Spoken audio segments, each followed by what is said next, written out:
This is VOA News. Via remote, I'm Diane Roberts. Extreme heat has ravaged many parts of Europe as wildfires have broken out in Spain, France, Portugal, and Croatia. AP correspondent Karen Chamas reports. Among the worst fires have been in Portugal, where the pilot of a firefighting plane died after crashing during an operation in the northeast of the country. In Spain, firefighters aided by the military tried to stamp out over 30 fires consuming forests spread across the country. Emergency services footage showed firefighters trying to stop the spread of the flames with hose and chainsaws. In France, strong winds and hot, dry weather frustrated French firefighters for a fifth day as they tried to contain a stubborn wildfire that showed no signs of abating in the Bordeaux region.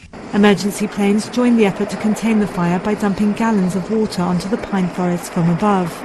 Fire season has hit parts of Europe earlier than usual this year, after a dry, hot spring that the European Union has attributed to climate change.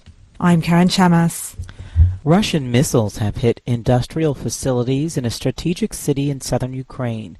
The mayor, Mykolaiv, said the missiles on Sunday struck an industrial and infrastructure facility in the key shipbuilding center along a river. There was no immediate information about casualties. Russian police detained a journalist Sunday who, back in March, interrupted a live TV broadcast to denounce military action in Ukraine, her lawyer said. No official statement has been made, but her detention comes a few days after the 44-year-old demonstrated alone near the Kremlin, holding a placard criticizing Russia's intervention in Ukraine and President Vladimir Putin. A message on her Telegram account says there's no information where she is and shows 3 photos of her being led by police officers to a white van. This is VOA News. Members of the U.S. House January 6th committee are promising a prime-time hearing Thursday will present the most compelling evidence yet of then-President Donald Trump's actions on the day of the riot insurrection.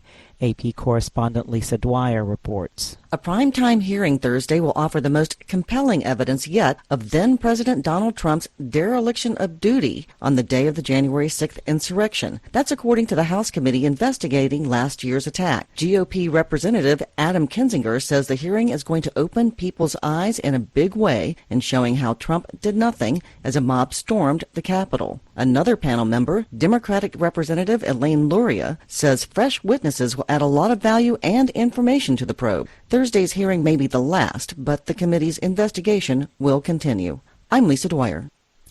Police fired tear gas in Sudan's capital Khartoum Sunday against hundreds of anti-coup protesters who also called attention to increasingly deadly tribal clashes in the country's south. The capital has been the scene of near-weekly protests since Army Chief General Abdel Fattah al-Burhan launched a power grab in October last year that derailed a transition to civilian rule. The coup saw key donors pull the plug on funding, exacerbating a long-running economic crisis and feeding into intercommunal unrest in remote parts of the country. 2 cases of the deadly Marburg virus have been identified in Ghana, the first time the Ebola-like disease has been found in the West African nation, health authorities announced Sunday. Earlier in the month, blood samples taken from 2 people in the southern Ashanti region suggested the Marburg virus. The samples were sent to the Pasteur Institute in Senegal, which confirmed the diagnosis, the Ghana Health Service said. No treatment or vaccine exists for Marburg, which is almost as deadly as Ebola. A Sunday stunner at St. Andrews Golf Course in Scotland sends Cameron Smith to his first major golf championship by overcoming Rory McIlroy to win the British Open. Correspondent Graham Agars reports. 28-year-old Australian Cameron Smith has ridden a wave of back 9 birdies to surge to his first major title, closing out a one-shot victory at the British Open. Smith equalled the major record of 20 under after a closing 64 that included 5 birdies in a row from the 10th and a winning birdie on the last. He finished 1 clear of Cameron Young, who eagled the 18th to edge out Rory McIlroy for second place. McIlroy, who led with 6 holes to play, finished in a disappointing third place at 18 under after struggling with his putter all day.